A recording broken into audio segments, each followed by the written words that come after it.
Is time enough at last? Obsolete, Mr. Wordsworth. Lie.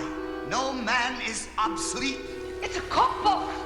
Who are we? When will they take the bandages off? You're a bad man. You're a very bad man. This Lemonsucker here. He's the most suspicious of the bunch. My name is Talkie Tina, and I'm beginning to hate you. I believe you're going my way. Live from Willoughby at the heart of the Twilight Zone. Here are your hosts, Alex and Tyler, the prestigiously perfect podcast in which we call The Twilight Zone.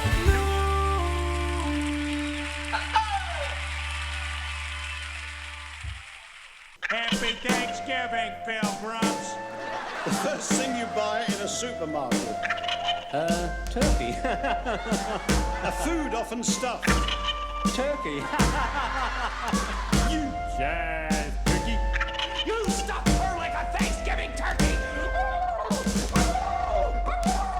Jive me turkey.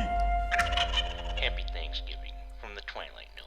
What is up, Nomies? Happy Thanksgiving. I'm Alex. And I'm Tyler. I actually forgot that this was our Thanksgiving episode. That's how little this episode has to do with Thanksgiving. I was wondering why is he waiting? He usually says, "What's up, Nomies?" And I'm like, what's going on? No, it is indeed Thanksgiving. One of Tyler's Thanksgiving choice episodes, which is really more of an Easter thing. Kinda? Definitely something more Christian. I guess. Yeah, I guess Easter would make the most sense for this episode. Anyway, episode 89. This is our Thanksgiving Day special, our second annual. And what episode are we going to be discussing this week, Ty? This week, for no inexplicable reason, I chose The Gift as our Thanksgiving episode. Season 3, episode 32, original air date April 27th, actually only a week after Easter that year, 1962. And before we go any further, I want to address the elephant in the room. Last week, I left an audible burp in, and I have talked to Tyler, and he won't do that again on the microphone, so... It wasn't me. We went down 2 subscribers. I'm hoping it's not because of that. They just heard the burp and they're like, oh, heavens me. All right, this was written by Rod Serling and directed by Alan H. Miner, and this is the only episode of The Twilight Zone that he directed. So I guess we'll jump right into it, Ty. What was your favorite moment? My favorite moment was when Pedro and the alien are discussing God and how if he came down, would man fear him? The whole... kind of connections there. A bit on the nose, but I do enjoy them. They're fun. Like I was saying to you before we started recording, I was having such a hard time coming up with a favorite moment from this episode, but I think it's the acting from the postman. Is that what you would call him? Yeah. Or telegram person? Yeah, it's when he gets dragged away by Sanchez, and he's just like, for 23 years I closed it for. It's just like, he turned into like a Brooklyn guy, even though he's supposed to be like a Mexican dude. I don't think any of these overacting. Actors are actually Mexican. Pedro might have been. And the bartender, maybe? I don't know. I was looking into it, and a lot of them were like Cubans, and then a couple of them were Russian. The old man playing guitar is Russian. Oh, the blind man? Yes, the guy from The Mirror is Russian. Oh, I can see that, I guess. But he was. They also chose him to also be in the Mirror. South American one in The Mirror. Yeah. We have the technology to rebuild it. Doctor, what have you created? I am, for all intent and purposes, AI Serling. So every week I put a prompt into ChatGPT, come up with a Rod Serling style intro to the episode we are watching, and this week it came up with this. A little Thanksgiving twist I told it to throw in there too. Tonight we take you to a small Mexican village in the Twilight Zone, where an otherworldly traveler arrives bearing a gift. One meant to uplift mankind, enlighten it, maybe even qualify for a doorbuster sale in the cosmic Thanksgiving aisle. But much like those first pilgrims on a chilly New England shore, the locals here greet the unfamiliar with suspicion, side eyes, and the timeless human tradition of assuming anything new wants to eat them.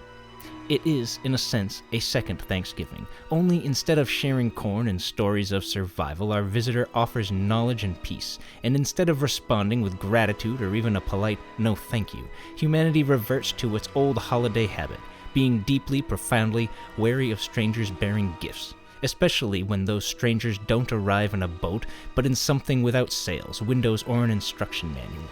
Tonight's menu, fear, misunderstanding, and a lesson baked slowly at 350 degrees in that familiar oven we call the Twilight Zone. Look at that AI pulling through, making the thread to Thanksgiving. I did that in one breath. I was running out of breath there. I really did. Most of the time when I say I did it in one thing, I had to edit the shit out of it. No, you did stop at one point. Did it? Oh. Yeah, you stopped once. Can't have Feet possibly behind done the curtain. in one breath. So every week, Tyler and I come up with a few questions for each other, keep each other on our toes while watching said episode. I only came up with 2 questions this week. I have 4. Oh, well then, fucking go. All right. How many years has the Telegram official said he closes at 4 o'clock? 23, isn't it? Correct, 23 years. How old's Pedro? He is 9. He is. That was going to be one of my questions, but I changed it. How far is the town from Rio Grande? 26 miles. 40 miles. The doctor says that the bartender's name should have been what? Judas. Yeah.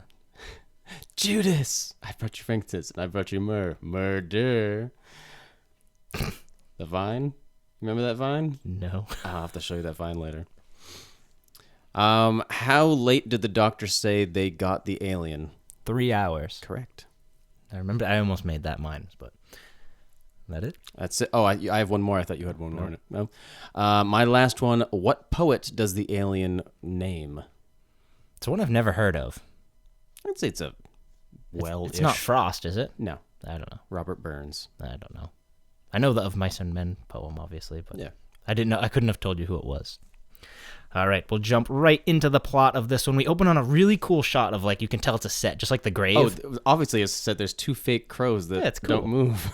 I like it. It's very Wizard of Oz. It's all old Hollywood. I enjoy that stuff. But we open up on the desert. It's nighttime. A police officer has a body of another police officer laid out on a burro.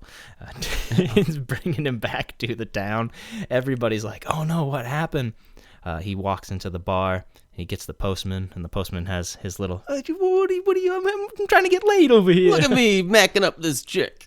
And the guy's like, come on, get out here. And he shows him the body of the dead cop. And the guy's like, oh, okay. And he's like, we got to write a letter right now. The Telegram official recognizes the man as the other police officer in the town. So presumably this is a pretty small town where everyone knows the 2 main police officers of the town. So it's kind of stirring up the whole town. Everyone's frightened. A bunch of people have come out of their houses and are, checking out what's going on, looking at the body. I think that's exactly what I just said. Isn't it? No, you missed some of that stuff. All right. Then the cop says, all right, jot this down. I'll explain.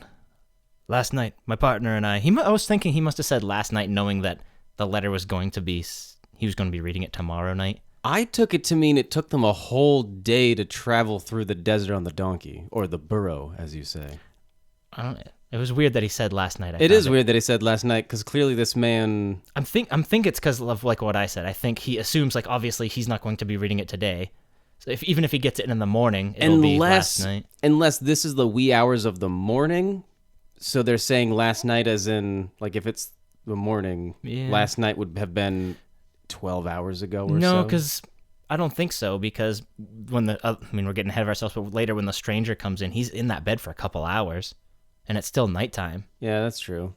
But it also says that the stranger got shot and he was brought to him several hours late.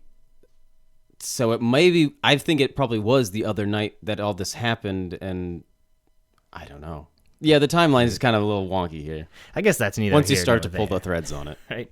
But it's like, all right, write down in the letter, my partner was shot. I went in to investigate this crash of a spaceship. We saw a creature. It killed my partner. I shot it several times.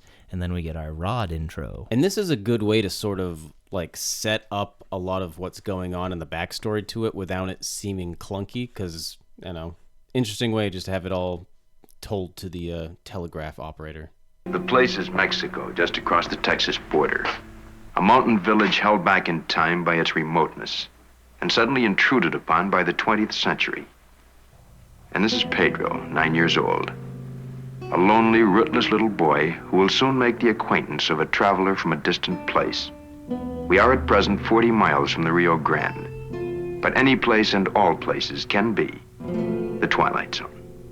Does it kind of make you mad that they set Pedro up to seem like he's going to have like some cool power and he really doesn't do shit? Yeah, I was thinking the exact same thing, because he literally points him out as, and this is Pedro thinking like, okay, he's going to do something special. And This is just a really, boy that lives here.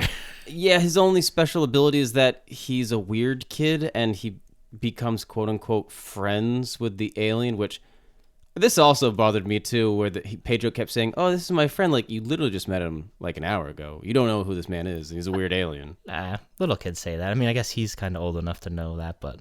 I don't know. Yeah, I guess him being a kid kind of makes sense, but I don't know. It's still weird.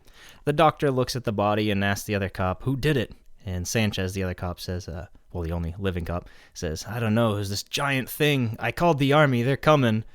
It's going to be their problem, the doctor says. Don't show fear. You're the guy in charge here. We can kind of get that Sanchez is kind of not a good cop. Yeah, and... Or at least not a brave cop. I don't know. We also get, too, that the doctor cares a lot about the town. Like, he's trying to think, like, okay, let's not cause unnecessary hysteria if it was just something weird in the desert, like, and you're just kind of making stuff But then the about cop makes it hysterical. Everyone go inside and lock your doors. Curfew tonight. Yep.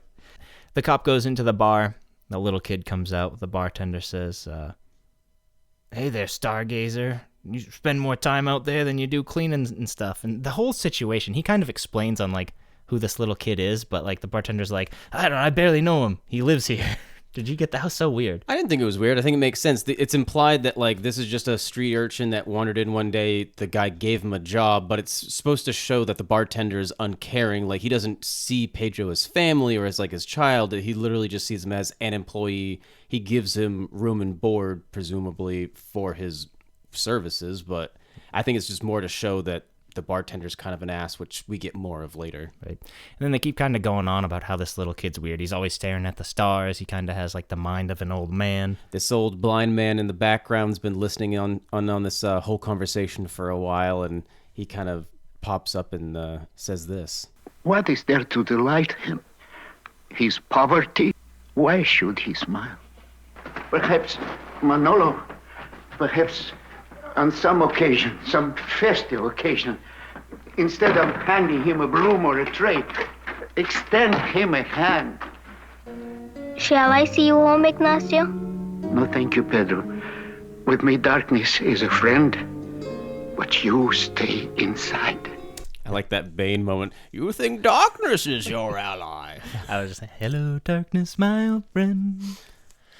Yeah, I don't know. I don't think that Pedro kid's that bad of an actor. You're saying? Oh, I thought he was a terrible actor. Yeah? I thought it was really bad. It's like, that that bad. line wasn't terribly delivered, but there's a lot of lines in this that are just really badly delivered, which, yes, on the one hand, he's a kid, but there's been a lot of other child actors in the Twilight Zone that we've seen that have done way better, so. True.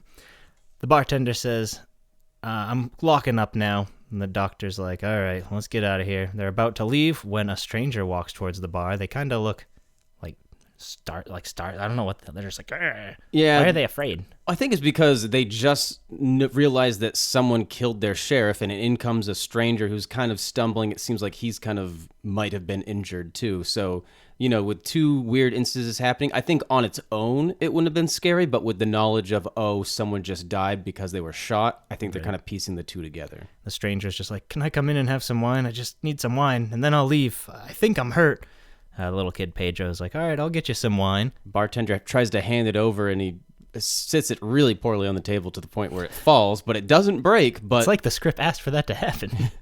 But as the stranger reaches for it, the bartender realizes that there's blood dripping down from his hand. Yep, and the bartender decides, oh, that must be the guy that killed him, and he starts to run. And the stranger just beats him over the head with the bottle. Doom! Yeah, for someone that keeps claiming, like, oh, I'm here in peace, he's doing a lot of damage. Like, he killed a police officer, ran from the crime scene, and then immediately beat the first person he interacted with. Hold on a second. Here, I'm here to talk about peace. Will everyone just stop moving? Yeah, so then the stranger's like, all right, let me explain. And he tells him his side of the story. I tried to explain before to that policeman or soldier or whoever it was. I tried to tell him that I came in peace. He wanted to kill me. I tried to get the gun away from him, and it went off against his body. And then the man who came afterwards kept firing at me, please. It is kind of like more like a Tucker and Dale versus Evil type thing. You ever seen that movie? I've seen it, but I don't draw the connection. he's trying to do the right thing, and he just keeps getting in these situations, making him look like the bad guy. Yeah, I guess to some extent, but I can't foresee. This is supposed to be like this advanced alien race that traveled the stars to get here, and they didn't foresee, maybe when we land, people might be a little afraid of us, so maybe we should take some like safety precautions, like they don't have anything like Kevlar vest or something. I don't know. I just foresee these aliens as lacking some foresight. And foreskin. The stranger passes out, the stranger passes out, and the doctor gets him in bed. Pedro's tending to him for some reason. I like how they don't care about the kid's safety whatsoever. It's like, Pedro, spend the night with your friend over there. Well, that and also the bartender, he must not want this guy in his bar at all. Like, he just got beat over the head with him, by him.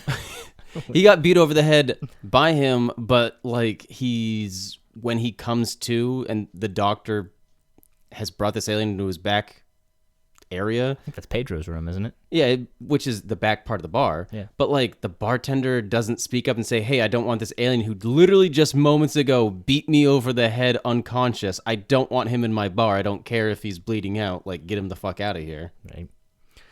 Do you notice a cool shot of like the stars in the background? I do like that a lot. I love the stars. That might actually be my favorite. Must be like little LED lights or something that kind of flicker on and off. I don't think they had LED lights in 1960, but I don't know. However the effect was achieved, it's very cool. The stranger says how funny it is that the only one that isn't afraid of him is a little kid.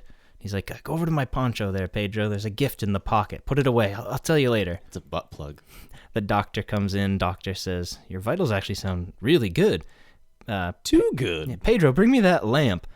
The stranger denies the use of ether, doesn't want any anesthetic. The doctor's like, all right. Pedro's like, you should give him something. The doctor says, I'm not going to...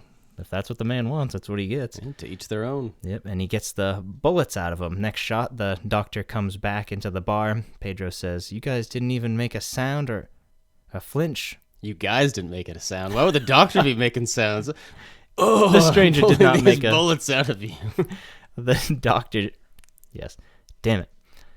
The stranger didn't make a sound, apparently, so he's like, that would have fucking killed somebody else.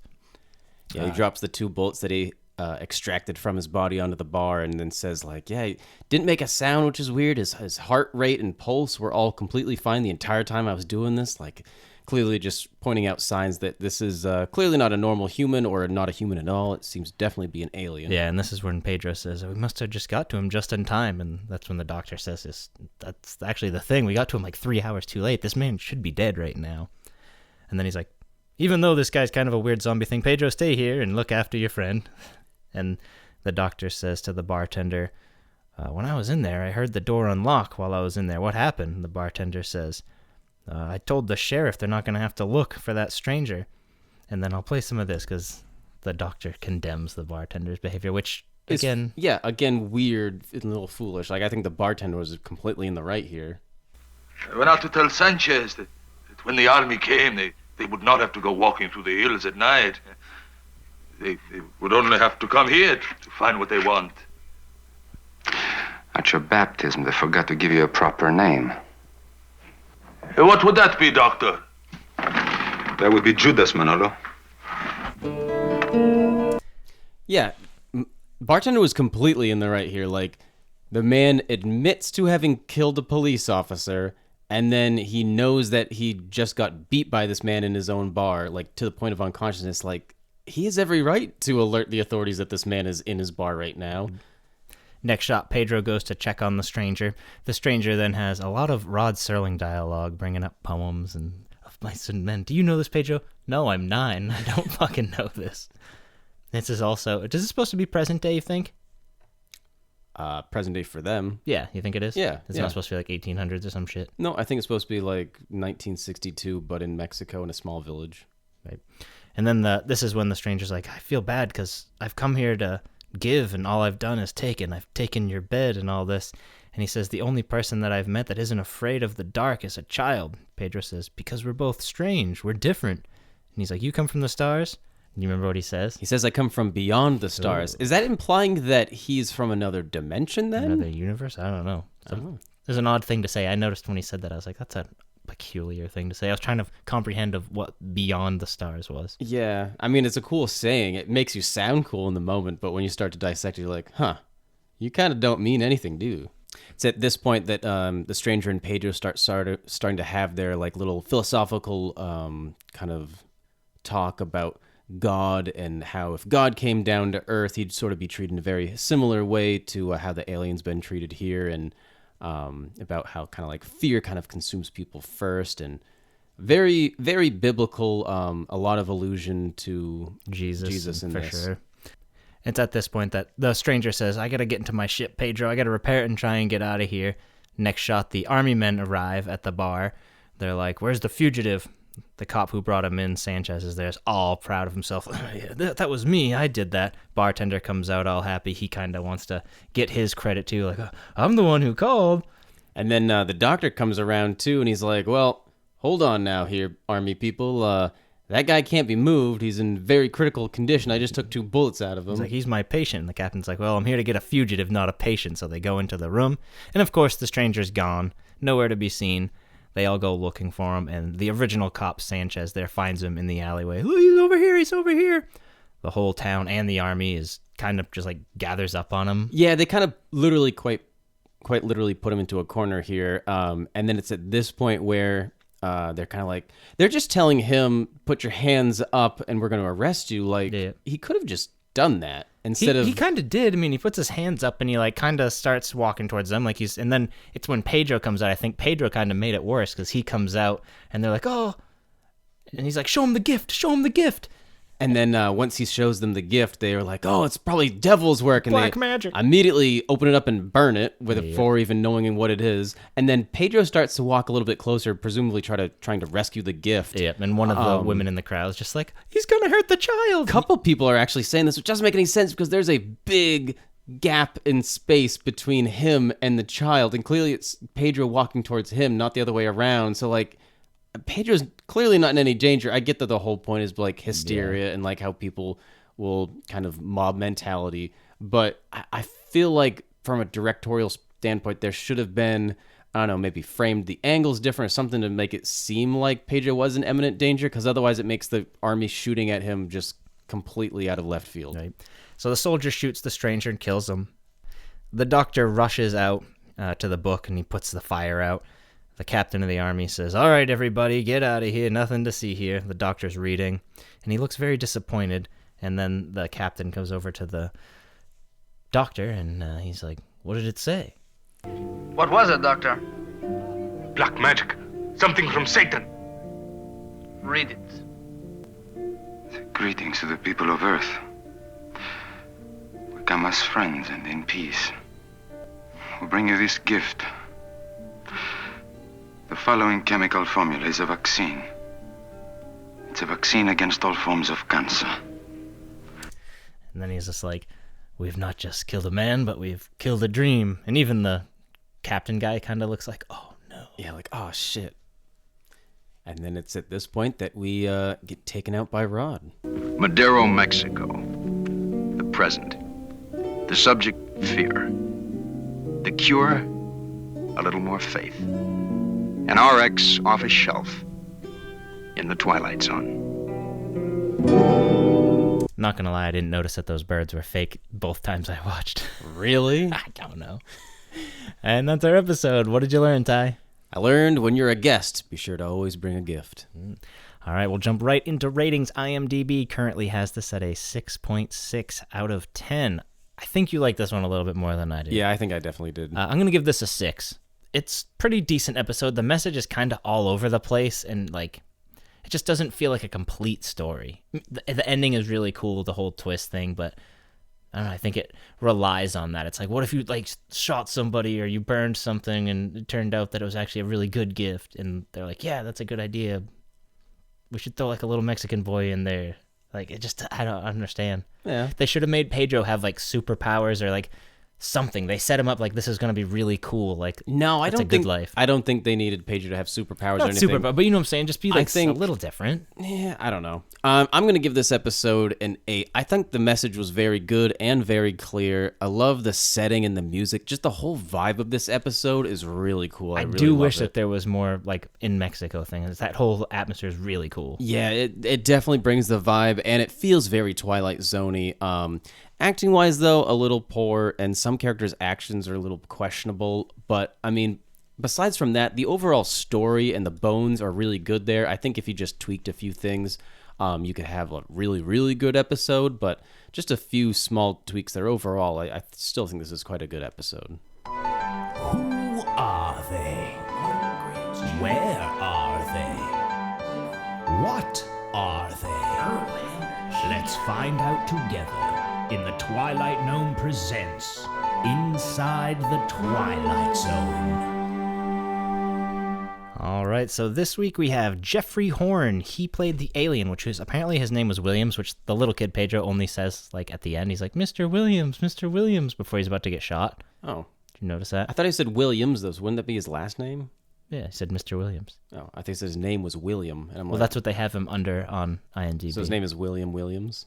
No, it's just Williams. Okay. I never once said William singular. You said William. I don't think so. But anyway, Jeffrey Horn, he played the alien.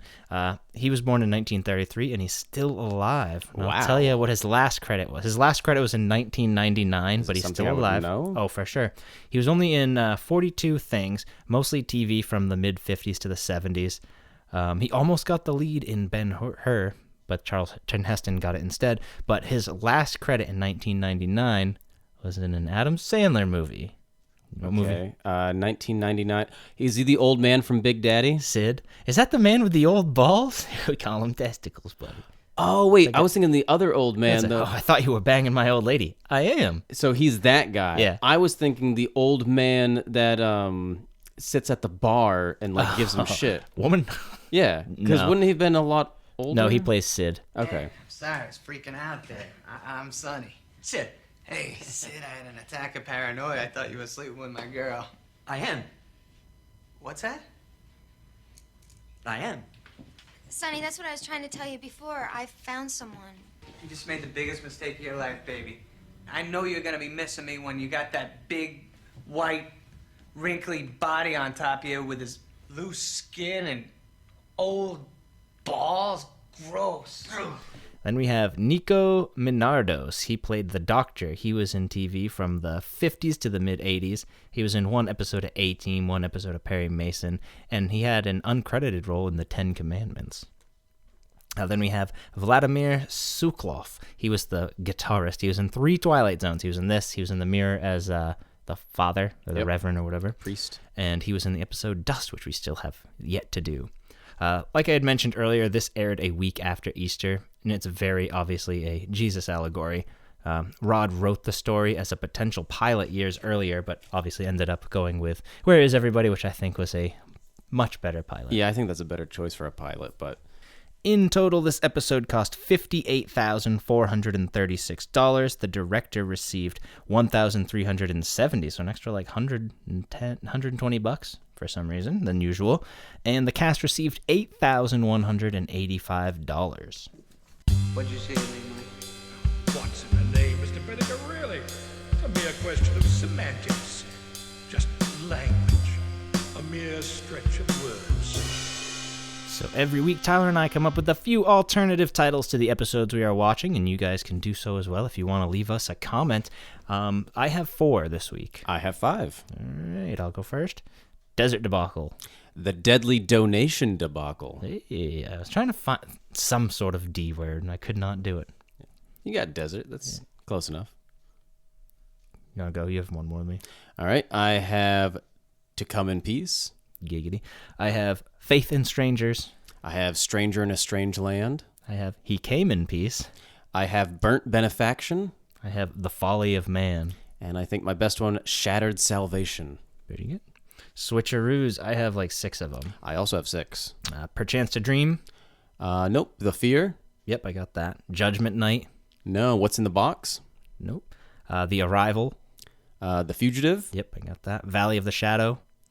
People Are Alike All Over. The Encounter. And my last one, it's a slight variation. The Monsters Are Due in Mexico. Pretty decent.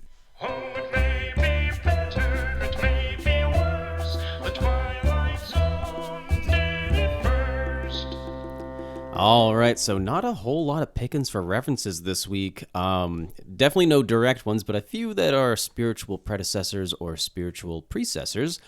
Starting us off, 1951's The Day the Earth Stood Still, where an alien comes down to Earth with a gift but is immediately shot. Definitely could have been a potential inspiration for this episode, I'm sure, at least to some degree.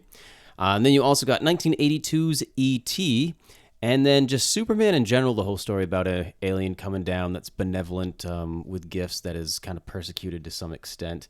And then very obviously the Bible with Jesus. This is quite clearly a very similar story and allegory there. So that is it, though, for references. All right.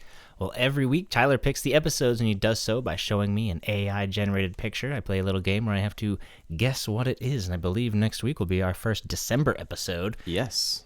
You make, obviously there's only really 3 Christmas episodes, but you kind of do like wintry ones. Or I guess you got all winter for those. This always feels like winter to me, even though there's explicitly no snow or anything like that, or you don't even see outside. And this is our final one, so it's got to be season 5, and it's going to be a future episode. Correct, season 5 future. I'm going to guess number 12 looks like just like you. I really don't want to. I guess we got to get it over with, but... You ready? It's number 12 looks just like Yeah, it's such a good episode. It's not a good episode. It is such a good episode. I was rewatching it the other night, and I was like, yeah, I love this episode. It's so good. Yeah, the message is stupid, and it's like, don't conform, be yourself. But in the end, she conforms. It's stupid. She didn't choose to conform. She literally gets drugged into it, and they like embrace her mind and stuff and change her personality. It's a really good episode. I think you are misremembering a lot of this story. Perhaps. I think I've watched it within the last 2 years or so. But it's good.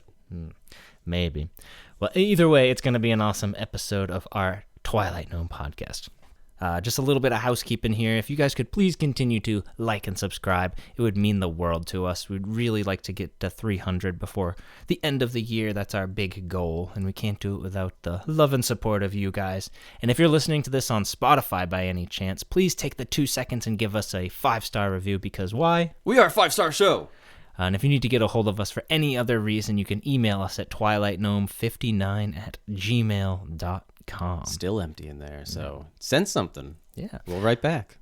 And again, if you guys have any comments, we didn't have any comments this week because we were recording this a little bit early, but we love hearing comments, and we will read out any comments on the air. And don't forget to go ahead and drop your votes into the poll. I drop a poll every Tuesday, and this week's poll is all about Thanksgiving. So go ahead and put your votes in there for what you are thankful for this Thanksgiving. All right, my final question for you, Ty. If for some reason Jesus came back, would you believe it? I guess I would need proof. I'm a very proof-oriented person. And it was funny because it reminded me, I've been getting into the Beatles hardcore lately, and Paul was telling a story about when they were at Abbey Road recording. He was outside, and a guy came out. He was out front, and he was like, I'm Jesus. And he's like, oh, well, come on in then. And he asked the other guy, he's like, guys, is it all right if Jesus watches us? And he's like, you got to stay quiet. And he's like, I wasn't going to say no if it really was Jesus. I didn't want to be wrong. So I guess he's like, it could have been a schizophrenic guy. I don't know, but I thought that was a pretty amusing story from Paul. Definitely seems like something the Beatles would do. I don't know. I guess. What would you do? I mean, I'd be obviously skeptical. Obviously very skeptical, but I guess that's the ultimate test of faith. So I don't know. That's a very hard one. I think most people, even the most religious and devout, would be skeptical of anyone claiming it because, I mean, how do you... You'd have to... You need some amount of proof. Perform a miracle. Yeah. Which even that then, I mean, then you're not doing it based off of faith. It's based off of proof at that point. So the true act of faith is completely trusting in your fellow man to... Faith is a very odd thing, isn't it? Yeah. I've been watching the Polar Express, and it's all about... I don't know. Believe. You have to hear the bell. I was smoking a little bit with my wife the other night, and I was thinking about, what if Santa really is real and we actually do stop believing? And what if we actually really did truly believe Santa would come? What if that? Because we were watching the Santa Clauses. But then how do you explain the presents? Because the parents are like, "Oh yeah, I bought that. That sounds about right." They kind of explained it. We were watching the first episode of the Santa Clauses, the newer Disney Plus thing. Oh, I haven't. And he goes to see the girl that he keeps going back to like every year. Remember? Oh yeah, the one that's lactose intolerant or whatever. Yeah. Or she tells him, or he tells her that he's lactose intolerant or whatever. He Yeah. goes back to see her, and now she's in her 30s or whatever, and she's like, obviously like, "There's an intruder in my house." She's like, "You don't remember me?" And she's like, "Oh, I stopped believing." And like, she's just. I don't know, they explain it pretty good, but it was pretty cool. And it was making me wonder, like, what if we just need to have faith in Santa Claus this Christmas? I think you might have just been a little high. Maybe. Well, thank you all, Nomies. Of course, today is Thanksgiving. It's all about being thankful and grateful, and we here at the Twilight Gnome are so, so grateful and thankful for all of you listeners out there. Hopefully you are thankful for this podcast. Hopefully it brings a little bit of light into your world. Yeah. Happy Thanksgiving, everybody. Happy Thanksgiving, Nomies. It's 4 o'clock, the howling man is gone.